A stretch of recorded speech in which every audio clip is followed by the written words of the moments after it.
கரைக்குச் சென்று வாங்கும் தக்காளிக்கும் நம் கைகளால் நம் சொந்த தோட்டத்தில் வளர்த்து பறிக்கும் தக்காளிக்கும் உள்ள சுவை வித்தியாசம் உங்களுக்கு தெரியுமா? சொந்தமாக வளர்க்கும் தக்காளியின் அந்த இனிப்பும் புளிப்பும் கலந்த அசல் சுவைக்கு ஈடு இணையே இல்லை.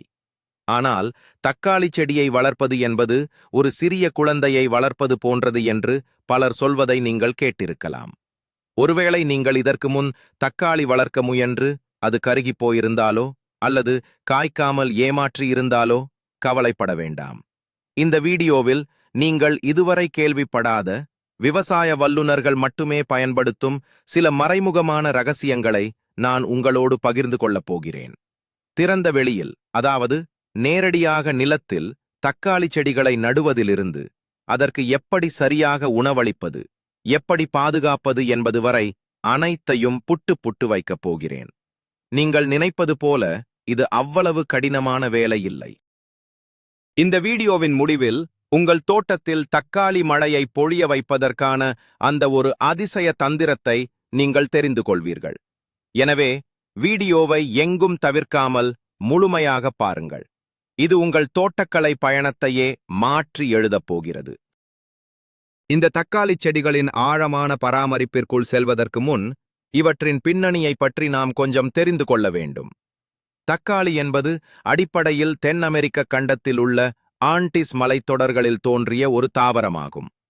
அங்குள்ள மிதமான வெப்பமும் நல்ல சூரிய ஒளியும் தான் இதற்கு மிகவும் பிடித்தமான சூழல்.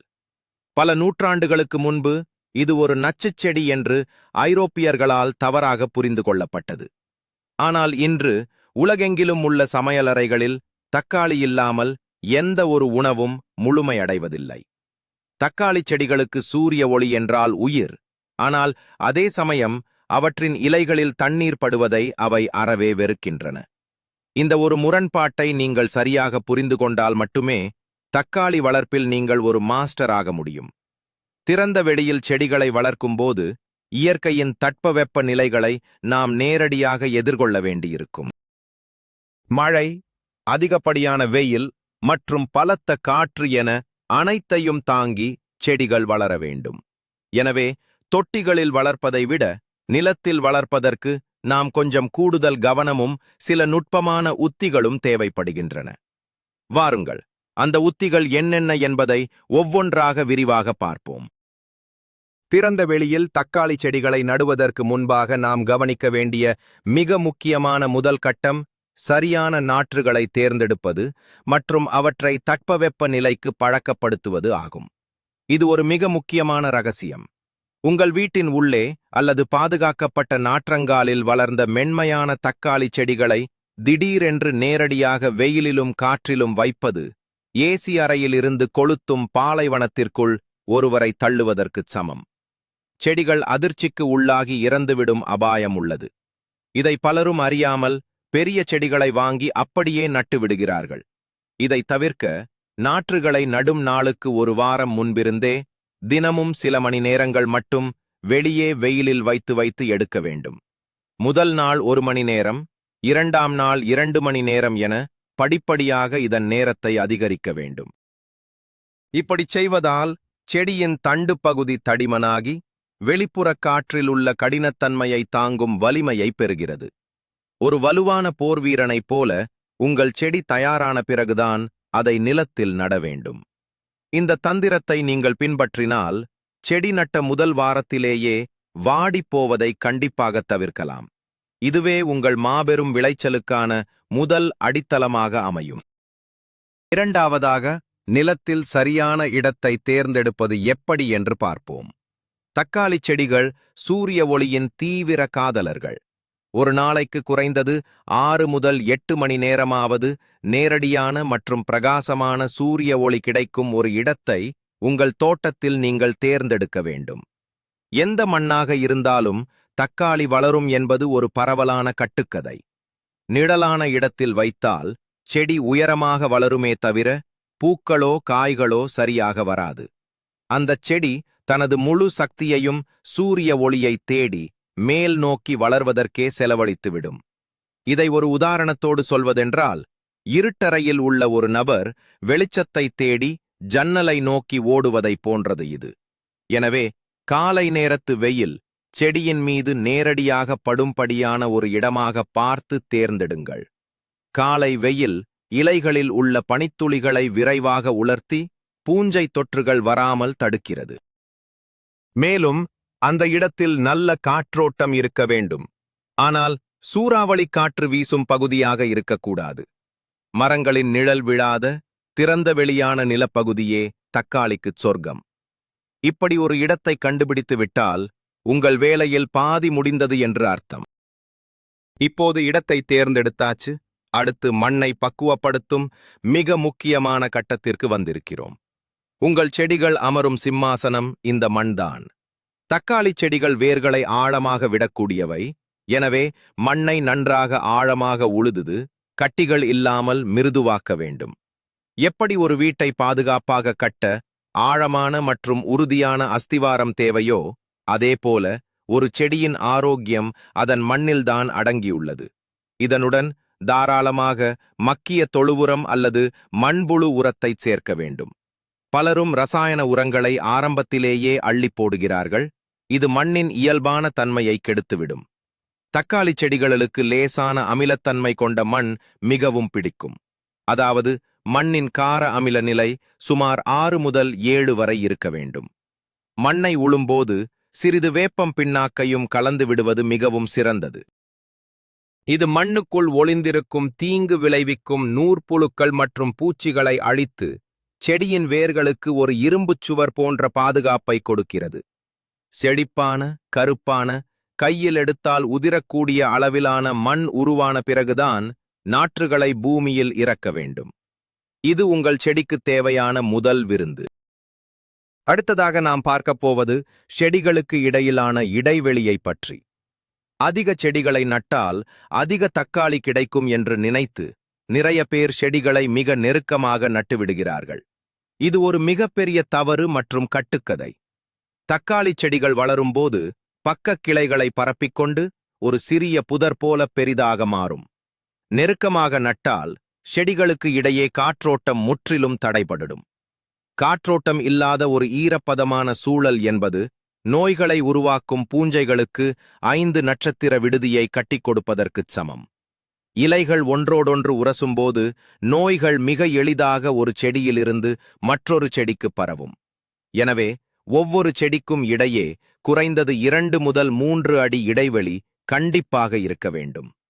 வரிசைகளுக்கிடையே 3 முதல் 4 அடி இடைவெளி விடுவது நீங்கள் செடிகளுக்கு நடுவே நடந்து சென்று உரம் வைக்கவும், களை எடுக்கவும், காய்களை பறிக்கவும் மிகவும் வசதியாக இருக்கும். செடிகள் சுதந்திரமாக சுவாசிக்கவும் அவற்றின் அனைத்து பக்கங்களிலும் சூரிய ஒளி படவும் இந்த இடைவெளி ஒரு மாயாஜாலத்தைச் செய்யும். சரியான இடைவெளி விட்டால் 10 செடிகளில் கிடைக்கும் காய்களை விட 5 செடிகளிலேயே அதிக காய்களை நீங்கள் பெற முடியும். தக்காளி நாற்றுகளை மண்ணில் நடும்போது நாம் செய்யும் மிகப்பெரிய தவறுகளில் ஒன்று அவற்றை மிகவும் மேலோட்டமாக நடுவதாகும். ஆனால் தக்காளி செடிகளுக்கு ஒரு தனித்துவமான சூப்பர் பவர் இருக்கிறது என்பதை நீங்கள் அறிவீர்களா?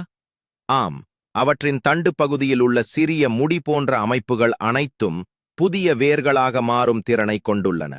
எனவே தக்காளி செடியை நடும்போது அதன் அடிப்பகுதியில் உள்ள சில இலைகளை கிள்ளி எறிந்துவிட்டு செடியின் பெரும்பகுதியை, அதாவது முக்கால்வாசி தண்டை பூமிக்கு அடியில் புதைத்து நட வேண்டும். இதை ஒரு அகழியில் படுக்க வைப்பது போலவோ அல்லது ஆழமான குழியிலோ செய்யலாம். இப்படி செய்வதால் என்ன நடக்கும் என்று கேட்கிறீர்களா? ஒரு பிரம்மாண்டமான கட்டிடத்திற்கு எவ்வளவு வலுவான அஸ்திவாரம் தேவையோ அதேபோல உங்கள் செடிக்கு இது ஒரு பரந்த ஆழமான வேர் அமைப்பை உருவாக்கிக் கொடுக்கிறது. இந்த ஆழமான வேர்கள் கோடைக்காலத்தின் கடுமையான வறட்சியின் போது நிலத்தடி நீரை உறிஞ்சுவதற்கு பெரிதும் உதவுகின்றன. மேலும் பலத்த காற்று வீசும்போது செடி சாய்ந்து விடாமல் ஒரு நங்கூரம் போல பிடித்துக் கொள்கிறது. ஆழமாக நடுவதால் செடி அழுகிவிடும் என்ற பழைய கட்டுக்கதையை மறந்துவிடுங்கள். எவ்வளவு ஆழமாக நடுகிறோமோ அவ்வளவு வலிமையான செடியும் அபரிமிதமான விளைச்சலும் நமக்கு கிடைக்கும். செடியை நட்டவுடன் செய்ய வேண்டிய மிக முக்கியமான வேலை தண்ணீர் ஊற்றுவது. ஆனால் இதிலும் ஒரு நுணுக்கம் இருக்கிறது. நாற்றை நட்ட உடனேயே மண்ணில் உள்ள காற்று இடைவெளிகளை அடைத்து வேர்களை மண்ணோடு இறுக்கமாக பற்றச் செய்ய நிறைய தண்ணீர் ஊற்ற வேண்டும். இதை உயிர் தண்ணீர் என்று சொல்வார்கள். ஒரு நீண்ட பயணத்திற்கு பிறகு தாகத்தோடு வரும் ஒருவருக்கு ஒரு குடம் தண்ணீர் கொடுப்பது போன்றது இது. ஆனால் குளிர்ந்த நீரை ஊற்றுவதை தவிர்க்க வேண்டும். மிதமான வெப்பநிலையில் உள்ள தண்ணீரே சிறந்தது. செடியின் வேர்கள் புதிய மண்ணில் செட்டில் ஆவதற்கு இந்த முதல் நீர்ப்பாசனம் மிகவும் அவசியம். தண்ணீர் ஊற்றும்போது நேரடியாக தண்டு பகுதியில் ஊற்றாமல் செடியைச் சுற்றி ஒரு வட்ட பாத்தி அமைத்து அதில் தண்ணீர் தேங்குமாறு செய்ய வேண்டும். இலைகளின் மீது தண்ணீர் படுவதை கண்டிப்பாக தவிர்க்க வேண்டும். இலைகளில் படும் தண்ணீர் வெயிலில் காய்ந்து அங்கு புண்களை ஏற்படுத்தலாம் அல்லது இரவு நேரங்களில் பூஞ்சை தொற்றுக்கு வழிவகுக்கலாம். எனவே எப்போது தண்ணீர் ஊற்றினாலும் அது செடியின் அடிப்பகுதிக்கு நேரடியாக வேர்களுக்குச் செல்லுமாறு பார்த்துக் கொள்ளுங்கள். இந்த ஒரு சிறிய பழக்கமே உங்கள் செடிகளை பல நோய்களிலிருந்து காப்பாற்றும் கவசமாகச் செயல்படும். நடவு செய்த பின் நிலத்தை பாதுகாக்கும் மூடாக்கு போடும் முறையை பற்றி இப்போது விளக்கப் போகிறேன். மூடாக்கு என்பது செடியைச் சுற்றி மண்ணின் மீது காய்ந்த இலைகள், வைக்கோல் அல்லது மரத்தூள் போன்றவற்றை பரப்பி வைப்பதாகும். இதை ஏன் செய்ய வேண்டும்? கொளுத்தும் வெயிலில் நீங்கள் வெளியே செல்லும்போது ஒரு குடையை எடுத்துச் செல்வீர்கள் அல்லவா? அதே போன்ற ஒரு பாதுகாப்பைத்தான் இந்த மூடாக்கு மண்ணுக்கு வழங்குகிறது. திறந்த வெளியில் நேரடியாக வெயில் படும்போது மண்ணில் உள்ள ஈரப்பதம் மிக விரைவாக ஆவியாகிவிடும். மூடாக்கு போடுவதன் மூலம் மண்ணின் ஈரப்பதம் நீண்ட நேரத்திற்கு தக்க வைக்கப்படுகிறது. இதனால் நீங்கள் அடிக்கடி தண்ணீர் ஊற்ற வேண்டிய அவசியம் குறைகிறது. மேலும் தேவையில்லாத களைகள் வளர்ந்து செடியின் சத்துக்களை திருடுவதை இது முற்றிலும் தடுக்கிறது. மழை பெய்யும்போது மண்ணில் உள்ள கிருமிகள் தெறித்து இலைகளில் படுவதையும் இந்த மூடாக்கு தடுத்து நிறுத்துகிறது. காலப்போக்கில் இந்த வைக்கோல் மற்றும் இலைகள் மட்கி செடிக்கு தேவையான மிகச்சிறந்த இயற்கை உரமாகவே மாறிவிடுகிறது. ஒரு கல்லில் பல மாங்காய்களை அடிக்கும் இந்த மூடாக்கு முறையை திறந்த வெளி தக்காளி சாகுபடியில் நீங்கள் கட்டாயம் பயன்படுத்த வேண்டும். இது உங்கள் தோட்டத்தின் இரகசிய ஆயுதமாகும். செடி வளரத் தொடங்கியதும் அதற்கு தேவையான உணவான உரம் இடுவதை பற்றி தெரிந்து கொள்ள வேண்டும். தாவரங்களுக்கு தேவையான 3 முக்கிய சத்துக்கள் நைட்ரஜன், பாஸ்பரஸ் மற்றும் பொட்டாசியம் ஆகும். இதையே சுருக்கமாக NPK என்று சொல்வார்கள். செடி நட்ட முதல் சில வாரங்களில் அது நிறைய இலைகளை விட்டு வளர வேண்டும். இதற்கு நைட்ரஜன் சத்து அதிகம் தேவை. ஆனால் செடி பூவிடத் தொடங்கும் போது நைட்ரஜன் கொடுப்பதை குறைத்துவிட்டு பாஸ்பரஸ் மற்றும் பொட்டாசியம் சத்துக்களை அதிகமாக கொடுக்க வேண்டும். இந்த சமயத்தில் அதிக நைட்ரஜன் கொடுத்தால் செடி பார்ப்பதற்கு பச்சை பசேல் என்று பிரம்மாண்டமாக வளருமே தவிர ஒரு பூ கூட பூக்காது, காயும் காய்க்காது. இதை தெரிந்து கொள்ளாமல் பலரும் செடி செழிப்பாக வளர்கிறதே என்று தழைச்சத்தை அள்ளி போடுவார்கள். இறுதியில் இலைகளை மட்டுமே அறுவடை செய்ய வேண்டியிருக்கும். பாஸ்பரஸ் வேர்களின் உறுதிக்கும், பொட்டாசியம் பூக்கள் உதிராமல் இருப்பதற்கும், பழங்கள் நல்ல சுவையுடனும் திரட்சியாகவும் உருவாவதற்கும் முக்கிய பங்காற்றுகின்றன. ஒரு விளையாட்டு வீரனுக்கு பயிற்சிக்கு தகுந்தபடி எப்படி உணவு முறை மாறுகிறதோ அதேபோல தக்காளி செடியின் ஒவ்வொரு வளர்ச்சி நிலைக்கு ஏற்ப அதன் உரத் தேவையையும் நாம் மாற்றி அமைக்க வேண்டும். உரங்களை பற்றி பேசும்போது இயற்கை உரங்களுக்கும் ரசாயன உரங்களுக்கும் உள்ள வித்தியாசத்தை புரிந்து கொள்வது அவசியம். ரசாயன உரங்கள் என்பது உடனடி ஆற்றலை தரும் ஒரு எனர்ஜி ட்ரிங்க் போன்றது. அது செடிக்கு சடார் என்று ஒரு வளர்ச்சியை கொடுக்கும். ஆனால் நாளடைவில் மண்ணின் தன்மையை கெடுத்து செடியின் நோய் எதிர்ப்பு சக்தியை குறைத்துவிடும். மறுபுறம் இயற்கை உரங்கள் என்பது மெதுவாக சமைக்கப்பட்ட சத்துக்கள் நிறைந்த ஒரு முழுமையான வீட்டு உணவு போன்றது. கடலை புண்ணாக்கு கரைசல், பஞ்சகவ்யா மற்றும் ஜீவாமிர்தம் ஆகியவை தக்காளிக்குச் சிறந்த இயற்கை டானிக்குகளாகும். குறிப்பாக மீன் அமிலம் கொடுக்கும்போது தக்காளி செடிகள் அடைக்க முடியாத அளவுக்கு பூக்களை கொட்டும். மாட்டுச்சாணம், வேப்பம் பிண்ணாக்கு மற்றும் காய்கறி கழிவுகளை மட்க வைத்து தயார் செய்யப்படும் கம்போஸ்ட் உரம் செடிக்கு மெதுமெதுவாக சத்துக்களை பல மாதங்களுக்கு வழங்கிக் கொண்டே இருக்கும். பித்த நாட்களுக்கு ஒருமுறை ஏதாவது ஒரு இயற்கை உர கரைசலை தண்ணீரில் கலந்து வேர்பகுதியில் கொடுத்து வந்தால் செடியின் வளர்ச்சி அபாரமாக இருப்பதோடு கிடைக்கும் தக்காளியும் எந்தவித நச்சுத்தன்மையும் இல்லாமல் தேன் போன்ற சுவையுடன் இருக்கும். நிலத்தில் உள்ள மண்புழுக்களையும் இந்த இயற்கை உரங்கள்தான் வாழ வைக்கும். இப்போது நாம் பார்க்கப் போவது தக்காளி செடிக்கு மிக முக்கியமான, ஆனால் பலர் செய்யத் தவறுகின்ற குச்சி கட்டுதல் அல்லது செடிக்கு ஆதரவு கொடுக்கும் முறையாகும். தக்காளி செடியின் தண்டு இயற்கையிலேயே மிகவும் மென்மையானது. செடியில் காய்கள் கொத்து கொத்தாக காய்க்கத் தொடங்கும் போது அந்த எடையை தாங்க முடியாமல் தண்டு வளைந்து தரையில் சாய்ந்துவிடும். தரையில் படும் தக்காளி பழங்கள் மிக எளிதில் அழுகிப் போய்விடும். மேலும் மண்ணில் உள்ள பூச்சிகளுக்கும் அவை எளிதான இரையாகிவிடும். ஒரு அதிக எடையை தூக்கும் வீரருக்கு எப்படி முதுகெலும்பை பாதுகாக்கும் பெல்ட் தேவையோ அதேபோல தக்காளி செடிக்கும் குச்சிகளின் ஆதரவு தேவை. செடி ஒரு அடி உயரம் வளர்ந்தவுடனேயே அதன் அருகில் ஒரு உறுதியான மரக்குச்சியையோ அல்லது மூங்கில் கழியோ நட்டு வைக்க வேண்டும். இப்படி ஆரம்பத்திலேயே நடுவதால் வேர்களுக்கு எந்த பாதிப்பும் வராது. தாமதமாக குச்சி நடும்போது செடியின் வேர்கள் அறுபட வாய்ப்புள்ளது. இந்த குச்சியானது செடியை நேராக நிமிர்த்து நிறுத்தி அனைத்து இலைகளுக்கும் சூரிய ஒளி கிடைக்கச் செய்வதோடு பழங்கள் சுத்தமாகவும் பாதுகாப்பாகவும் வளர ஒரு மாபெரும் உதவியைச் செய்கிறது. குச்சி நட்டுவிட்டோம். அடுத்ததாக செடியை அந்த குச்சியோடு எப்படி கட்டுவது என்று பார்ப்போம். இது ஒரு கலை. ஒரு நைலான் கயிற்றையோ அல்லது மெல்லிய பிளாஸ்டிக் வயரையோ எடுத்து செடியை இறுக்கமாக கட்டுவது ஒரு மிகப்பெரிய தவறு. செடி வளர வளர அதன் தண்டு பகுதியும் தடிமனாகும். இறுக்கமாக கட்டினால் கயிறு தண்டுக்குள் அழுந்தி தண்ணீர் மற்றும் சத்துக்கள் மேலே செல்வதை தடுத்து செடியின் கழுத்தை நெரிப்பது போல ஆகிவிடும். இதை தவிர்க்க பழைய பருத்தி துணிகளை கிழித்து அகலமான நாடாக்கள் போல பயன்படுத்த வேண்டும். கட்டும்போது செடிக்கும் குச்சிக்கும் இடையே ஒரு எண் 8 வடிவத்தில் முடிச்சு போட வேண்டும். அதாவது துணியை குச்சியில் சுற்றி பின்பு அதை சிலுவை போல பின்னி செடியின் தண்டை சுற்றி கட்ட வேண்டும். இதனால் செடிக்கும் குச்சிக்கும் இடையே ஒரு மென்மையான இடைவெளி இருக்கும். காற்று வீசும்போது செடி இலகுவாக அசைய முடியுமே தவிர தண்டு நசுங்காது. செடி வளர வளர ஒவ்வொரு அடி உயரத்திற்கும் ஒரு புதிய கட்டை போட்டுக்கொண்டே வர வேண்டும். ஒரு குழந்தையை எவ்வளவு மென்மையாக பிடித்துக் கொள்வோமோ அவ்வளவு மென்மையாக உங்கள் செடியை குச்சியோடு அணைத்து கட்ட வேண்டும். திறந்த வெளி தக்காளி சாகுபடியில் மிகவும் சுவாரஸ்யமான மற்றும் தந்திரமான வேலை என்றால் அது செடியை கவாத்து செய்வது அல்லது தேவையில்லாத கிளைகளை கிள்ளி எறிவதுதான். தக்காளி செடியை பொறுத்தவரை முக்கிய தண்டுக்கும் அதன் பக்கவாட்டு இலைகளுக்கும் நடுவில் உள்ள இடுக்கு பகுதியிலிருந்து புதிய சிறிய கிளைகள் முளைக்கும். இவற்றை நீர் உறிஞ்சிகள் என்று சொல்வார்கள். இந்த நீர் உறிஞ்சிகளை வளரவிட்டால் செடி ஒரு பெரிய காடு போல அடர்த்தியாகிவிடும். ஆனால் காய்கள் மிகச் சிறியதாகவே காய்க்கும். செடியின் ஒட்டுமொத்த சத்துக்களையும் இந்த தேவையில்லாத கிளைகளே குடித்துவிடும்.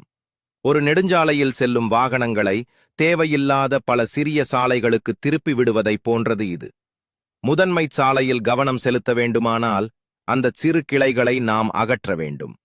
செடி சிறியதாக இருக்கும்போதே உங்கள் விரல்களால் இந்த நீர் உறிஞ்சிகளை மென்மையாக கிள்ளி எடுத்துவிட வேண்டும். இதற்கு கத்திரிக்கோல் கூட தேவையில்லை. இப்படி செய்வதால் செடியின் முழு ஆற்றலும் பூக்களை உருவாக்குவதிலும் பெரிய பளபளப்பான பழங்களை உருவாக்குவதிலும் முழுமையாகச் செலவிடப்படும். இந்த கவாத்து முறையை சரியாகச் செய்பவர் மட்டுமே தக்காளி வளர்ப்பில் நிபுணராக முடியும். பராமரிப்பின் அடுத்த கட்டமாக செடியின் உச்சி பகுதியை கிள்ளிவிடும் நுட்பத்தை பற்றி பார்ப்போம். செடி நன்றாக வளர்ந்து 7-8 அடி உயரத்தை எட்டிய பிறகு அல்லது பருவமழை காலம் முடிவடையும் தருவாயில் செடி தொடர்ந்து மேல் நோக்கி வளர்வதை தடுத்து நிறுத்த வேண்டும். இதைச் செய்ய செடியின் மிக உயர்ந்த நுனிப்பகுதியை துண்டித்து விட வேண்டும். எதற்காக இதைச் செய்ய வேண்டும்? செடி தொடர்ந்து வளர்ந்து கொண்டே இருந்தால் அதிலேயே அதன் சக்தி வீணாகும். ஆனால் உச்சியை கிள்ளிவிட்டால் செடி தனக்கு வளர்வதற்கான வேலை முடிந்துவிட்டது என்று உணர்ந்து தன் வசமுள்ள மீதமுள்ள காய்களை பழுக்க வைப்பதில் மட்டுமே தனது முழு கவனத்தையும் செலுத்தும். இது ஒரு மரத்தன் உச்சியில் உள்ள குழாயை அடைத்து தண்ணீரை முழுவதும் பழங்களுக்கு திருப்பி விடுவதற்குச் சமம். குறிப்பாக குளிர்காலம் தொடங்குவதற்கு 1 மாதம் முன்பு இப்படிச் செய்வதால் செடியில் உள்ள அனைத்து பச்சை காய்களும் விரைவாகவும் ஒரே சீராகவும் நல்ல சிவப்பு நிறத்தில் பழுத்து அறுவடைக்கு தயாராகும். இந்த குறிப்பை தோட்டக்கலை நிபுணர்கள் தங்களின் இறுதி ஆயுதமாக பயன்படுத்தி பெரிய அளவிலான அறுவடையை செய்கிறார்கள். நீர் நிர்வாகம் என்பது தக்காளி செடிகளுக்கு மிக முக்கியமான ஒரு கலையாகும். தினமும் கொஞ்சம் கொஞ்சமாக தண்ணீர் ஊற்றுவது நல்லது என்று பலரும் நினைக்கிறார்கள். ஆனால் அது ஒரு பொய். தினமும் லேசாக தண்ணீர் ஊற்றினால் வேர்கள் மேல் மட்டத்திலேயே தங்கிவிடும், ஆழமாக போகாது. வெயில் காலத்தில் மேல் மண் காய்ந்ததும் செடியும் வாடிவிடும். இதற்கு பதிலாக 2 அல்லது 3 நாட்களுக்கு ஒரு முறை மண்ணின் ஆழம் வரை செல்லும் அளவுக்கு மிக ஆழமான நீர்ப்பாசனம் செய்ய வேண்டும். இப்படிச் செய்வதால் தண்ணீரை தேடி வேர்கள் மண்ணின் ஆழத்திற்கு பயணிக்கும். செடி மிக வலிமையான அடித்தளத்தை பெறும். தண்ணீர் ஊற்றுவதற்கு முன் மண்ணில் உங்கள் விரலை 2 அங்குலம் வரை விட்டு பாருங்கள். உள்ளே மண் காய்ந்திருந்தால் மட்டுமே தண்ணீர் ஊற்றவும். ஈரப்பதம் இருந்தால் தண்ணீர் ஊற்றுவதை தள்ளி போடவும். அதிகப்படியான தண்ணீர் செடியின் வேர்களை அழுகச் செய்துவிடும். சுருக்கமாகச் சொல்வதென்றால், தக்காளி செடிகளுக்கு அடிக்கடி தண்ணீர் கொடுப்பதைத் விட அளவாகவும் ஆழமாகவும் தண்ணீர் கொடுப்பதே அவற்றின் ஆரோக்கியத்திற்கு மிகச் சிறந்த தற்காப்பு முறையாகும். தக்காளி செடியில் பலரும் சந்திக்கும் ஒரு பயங்கரமான பிரச்சனை, பழங்களின் அடிப்பகுதி கருப்பாக மாறி அழுகிப் போவது. காய்கள் அழகாக உருவாகும், ஆனால் திடீரென அதன் அடிப்புறம் கருப்பு நிற தழும்பு போல மாறிவிடும். இதை பார்த்தவுடன் ஏதோ பெரிய நோய் தாக்கிவிட்டது என்று நினைத்து பலரும் பயந்து விடுவார்கள். ஆனால் உண்மை என்னவென்றால், இது ஒரு நோயே அல்ல. இது கால்சியம் சத்து பற்றாக்குறையினால் ஏற்படும் ஒரு குறைபாடு ஆகும். ஒரு மனிதனுக்கு கால்சியம் குறைந்தால் எலும்புகள் எப்படி வலுவிழக்குமோ, அதேபோல செடிக்கு கால்சியம் குறைந்தால் பழங்களின் செல்கள் உடைந்து கருப்பாகி விடுகின்றன. இதை சரி செய்வது மிக மிக எளிது. நீங்கள் சமையலறையில் தூக்கி எறியும் முட்டை ஓடுகளை நன்றாக பொடி செய்து செடியைச் சுற்றியுள்ள மண்ணில் கலந்து விடுங்கள். அல்லது புளித்த மோரை தண்ணீரில் கலந்து செடியின் வேர்களில் ஊற்றலாம். இது செடிக்கு தேவையான உடனடி கால்சியம் சத்தை கொடுத்து பழங்கள் அழுகுவதை தடுக்கும். மேலும் மண்ணில் ஈரப்பதம் சீராக இல்லாவிட்டாலும் செடியால் கால்சியத்தை உறிஞ்ச முடியாது. எனவே நீர்ப்பாசனத்தை சீராக வைப்பதும் இந்த குறைபாட்டை போக்க ஒரு முக்கிய வழியாகும். பூச்சிக் கட்டுப்பாடு என்பது திறந்த வெளி விவசாயத்தில் ஒரு தினசரி போராட்டம். அசுவினி பூச்சிகள், வெள்ளை ஈக்கள் மற்றும் மாவு பூச்சிகள் தக்காளி செடியின் இலைகளில் அமர்ந்து சாற்றை உறிஞ்சி செடியை வதைக்கும். இதற்கு ரசாயன பூச்சிக்கொல்லிகளை பயன்படுத்தினால் பழங்களில் நச்சுத்தன்மை ஏறிவிடும். இயற்கை முறையில் இவற்றை கட்டுப்படுத்த வேப்பெண்ணெய் கரைசல் ஒரு பிரம்மாண்டமான ஆயுதம். 10 மில்லி வேப்பெண்ணெயை சிறிதளவு காதி சோப்பு அல்லது சீயக்காய் தூளுடன் கலந்து 1 லிட்டர் தண்ணீரில் கரைத்து வாரத்திற்கு ஒரு முறை மாலை நேரங்களில் செடியின் மேல்புறமும் கீழ்ப்புறமும் நன்றாக தெளிக்க வேண்டும். இந்த வேப்பெண்ணெய் ஒரு கசப்பான கவசமாகச் செயல்பட்டு பூச்சிகளை துரத்திவிடும். இதை தாண்டி ஒரு அற்புதமான தந்திரம் உள்ளது. தக்காளி செடிகளுக்கு இடையே சாமந்தி பூச்செடிகளை நட்டு வைப்பது. சாமந்தி பூக்களின் வாசம் தீமை செய்யும் பூச்சிகளை குழப்பி விரட்டியடிக்கும். இது உங்கள் தக்காளி செடிகளுக்கு ஒரு தனிப்பட்ட பாதுகாவலர் படையை நியமிப்பதற்கு சமமான ஒரு சிறந்த உத்தியாகும். இந்த பூக்கள் தோட்டத்தின் அழகை கூட்டுவதோடு செடிகளையும் பாதுகாக்கும். பூச்சிகளை விட மிக மோசமானது பூஞ்சை நோய்கள். குறிப்பாக இலைகளில் கருப்பு அல்லது பழுப்பு நிற புள்ளிகள் தோன்றி செடி முழுவதையும் சில நாட்களிலேயே அழித்துவிடும் இலைக்கருகள் நோய் மிகவும் ஆபத்தானது. காற்றில் அதிக ஈரப்பதம் இருக்கும் போதோ அல்லது தொடர் மழை பெய்யும் போதோ இந்த நோய் வேகமாக பரவும். இதிலிருந்து செடியை காப்பாற்ற செடியின் அடிப்பகுதியில், அதாவது மண்ணை தொட்டுக்கொண்டிருக்கும் பழைய மற்றும் பழுத்த இலைகளை வெட்டி அகற்றிவிட வேண்டும். ஈரமான காலுறையை நீண்ட நேரம் அணிந்திருந்தால் எப்படி சளி பிடிக்குமோ அதேபோல தரையைத் தொடும் ஈரமான இலைகளால்தான் பூஞ்சைகள் செடிக்குள் நுழைகின்றன. இந்த இலைகளை அகற்றுவதால் காற்றோட்டம் அதிகரித்து நோய்க்கப்படு நோய் பரவுவது தடுக்கப்படும். நோய் வந்துவிட்ட பிறகு போராடுவதை விட வரும் முன் காப்பதே சிறந்தது. புளித்த மோர் கரைசலையோ அல்லது சூடோமோனாஸ் எனப்படும் இயற்கை நன்மை செய்யும் பூஞ்சையையோ 15 நாட்களுக்கு ஒரு முறை செடிகளின் மீது தெளித்து வந்தால் எந்த ஒரு கொடிய நோயும் உங்கள் தக்காளிச் செடியை நெருங்கவே முடியாது. இது உங்கள் செடிக்கு நீங்களே போடும் ஒரு இயற்கை தடுப்பூசி. நீங்கள் செடியை நன்றாக வளர்த்து விட்டீர்கள், நிறைய பூக்களும் பூத்துவிட்டன. ஆனால் அந்த பூக்கள் காயாக மாறாமல் அப்படியே உதிர்ந்து விடுகின்றனவா? இதற்கு முக்கிய காரணம் முறையான மகரந்தச் சேர்க்கை நடைபெறாமல் இருப்பதே. தக்காளி பூக்கள் தன்னுள்ளேயே ஆண் மற்றும் பெண் பாகங்களை கொண்டவை.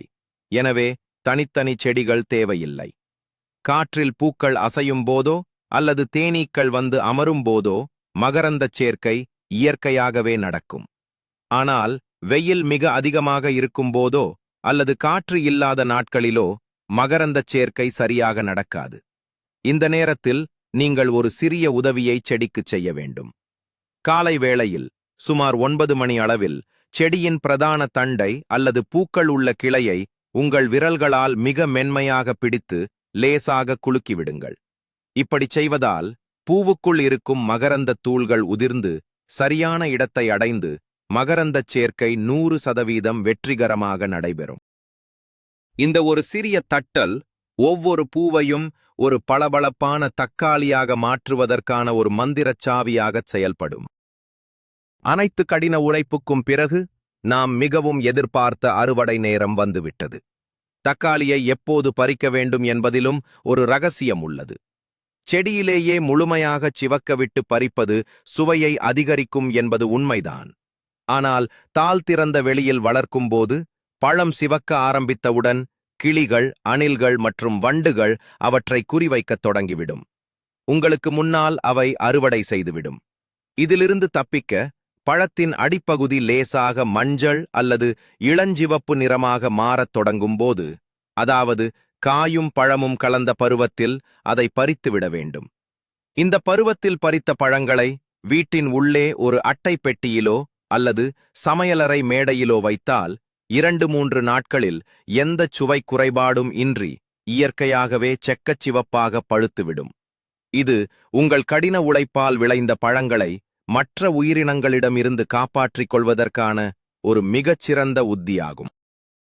காம்போடு வெட்டி எடுப்பது பழங்கள் நீண்ட நாட்கள் கெடாமல் இருக்க உதவும். தக்காளி பழங்களை அறுவடை செய்தவுடன் நம் வேலை முடிந்துவிடவில்லை. தோட்டத்தை பராமரிப்பதில் பயிர் சுழற்சி முறை என்பது மிக மிக முக்கியமானது. ஒரு முறை தக்காளி பயிரிட்ட அதே இடத்தில் அடுத்த சீசனில் மீண்டும் தக்காளியையோ அல்லது அதே குடும்பத்தைச் சேர்ந்த கத்தரிக்காய், மிளகாய் போன்ற செடிகளையோ நடக்கூடாது. ஒரே இடத்தில் தொடர்ந்து நடுவதால் மண்ணில் உள்ள குறிப்பிட்ட சத்துக்கள் முற்றிலுமாக உறிஞ்சப்பட்டு மண் வளம் குன்றிவிடும். மேலும் அந்த செடிகளை தாக்கும் பூஞ்சைகளும் நோய்க்கிருமிகளும் மண்ணிலேயே தங்கி அடுத்த சீசன் செடிகளையும் எளிதாகத் தாக்கும்.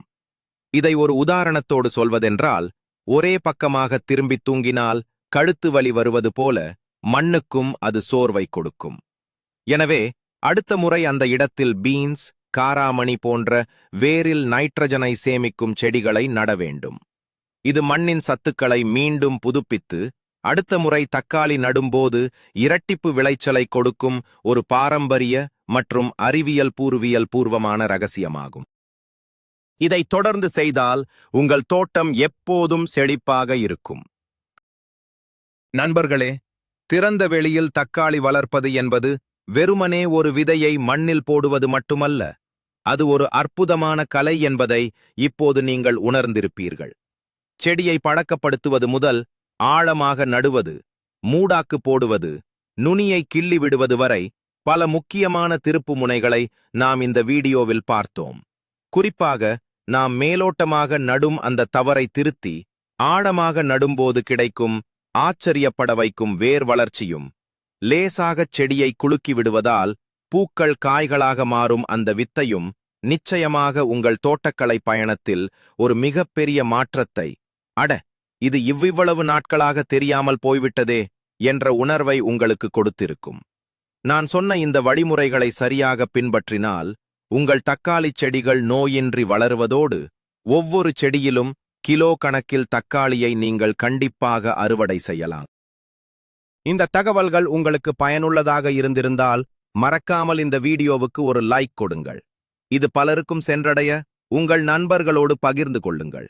மேலும் இது போன்ற பல சுவாரஸ்யமான விவசாய ரகசியங்களை தெரிந்து கொள்ள நமது சேனலை சப்ஸ்கிரைப் செய்து பெல் ஐகானையும் தட்டி வையுங்கள். கடைசியாக உங்களிடம் ஒரு கேள்வி. நீங்கள் தக்காளி செடி வளர்க்கும் போது எதிர்கொண்ட மிகப்பெரிய சவால் என்ன? பூச்சிகளா அல்லது காய்க்காமல் போவதா? உங்கள் அனுபவங்களை கீழே உள்ள கமெண்ட் செக்ஷனில் பதிவு செய்யுங்கள். நான் அங்கு உங்களுக்காக காத்திருக்கிறேன்.